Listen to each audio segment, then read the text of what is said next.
You know that feeling.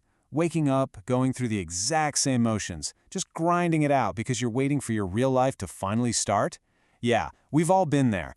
Well, today's explainer is basically a giant flashing warning sign for anyone stuck in that loop, waiting for a future payoff that might never actually arrive. We're diving into Dino Buzzati's absolute masterpiece, the Tartar Steppe. Now, on the surface, this looks like a military novel written back in 1945. But actually, it's this brilliant, honestly terrifying psychological blueprint of the sunk cost fallacy. It shows us exactly how a young, super ambitious person can slowly, almost invisibly, trade their entire existence for a total illusion. Buzzati hits us with this crazy contrast right out of the gate. Meet Giovanni Drogo.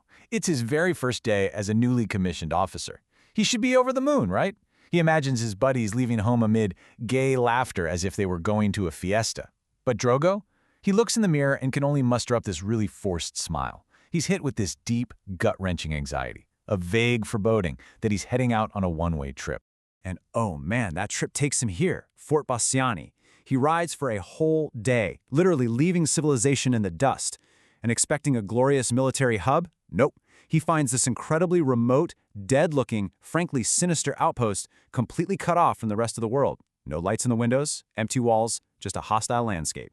And spoiler alert, this bleak place is about to swallow his entire life whole. Which brings us to the real tragic irony here. Drogo actually thinks this was the day he had looked forward to for years, the beginning of his real life. Sound familiar? Once I get that promotion, once I finish this degree, then I'll start living. It's such a dangerous trap, right? Thinking life is always just waiting for you around the next corner. So how does the trap actually close? Section 1, the trap of bureaucracy and pride. After 4 years of playing by the rules, Drogo decides, okay, I've paid my dues, time to transfer back to the city. Seems simple enough. Step 1, request a routine transfer. But boom, he hits a brick wall. Step 2 happens. The military announces unexpected garrison reductions. Now suddenly everyone wants out, which leads to Step 3. He loses his precedence. Because there's a huge backlog of older guys who have been there way longer, Drogo just gets shoved right to the back of the line. Then comes this absolutely crushing meeting with the general. He literally tells Drogo, "Your 4 years do not count for anything, my dear young man." Ouch. Can you imagine? The general totally brushes off Drogo's hard work, basically saying 4 years is nothing compared to the lifers at the fort. Drogo thought he was building career capital, but to the machine, he's just a name at the bottom of a very, very long spreadsheet. And here's where the system really shows its teeth. The general digs into Drogo's file and finds one single, tiny blemish, a minor reprimand about a sentry who was accidentally killed. It wasn't even Drogo's direct fault. But the bureaucracy uses it as leverage. The general says, hey, because of this mark on your record, I can't approve the transfer. Just like that, Drogo is stuck. Which brings us to Section 2, the illusion of time. 15. I just want you to let that number sink in for a second. 15 years. A massive chunk of a human lifespan, just slipping away like sand through an hourglass. Drogo stays at the fort, waiting for his transfer, waiting for his big break, waiting for these mythical northern invaders to finally attack so he can prove himself. And while he's waiting, a decade and a half simply vanishes. And how did those 15 years play out? In mind-numbing repetition. The centuries pace the exact same steps. The soup tastes the exact same every single day.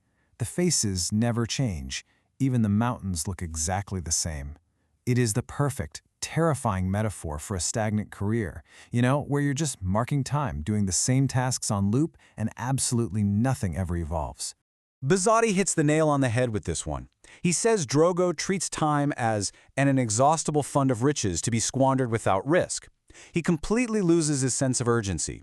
Because he's so convinced the real stuff is still ahead of him, he thinks he has all the time in the world to waste today. He just doesn't realize his future is actually shrinking. And honestly, the saddest part isn't some massive dramatic breakdown. It's just this quiet surrender. His drive just fades. He stops taking his horse out for rides. He stops taking the stairs 2 at a time. Instead of pushing himself, he starts preferring afternoon naps in the sun. All that fiery ambition he showed up with, poof, replaced entirely by comfort and a numbing routine. All right, bringing it all together, Section 3, the mirror and the warning. So here is where the story delivers this absolute gut punch. Drogo, who's now this middle-aged captain, runs into a brand new, starry-eyed recruit named Lieutenant Moro, and it's like looking into a time machine. It's the exact same conversation Drogo had on his first day. He looks at young Moro, who's dreaming of glory and romance, and realizes with horror that the roles have completely flipped. The reality of it just crashes down on him. An entire generation has been burned through. He's past 40, completely alone with no family, and he has absolutely zero remarkable achievements to show for his life. He has literally become the tired old man he used to pity. His destiny is almost up, and he spent the whole thing just waiting. And you want to know the ultimate twist of the knife? The whole reason he stayed, that epic career-making invasion from the north, it never happens.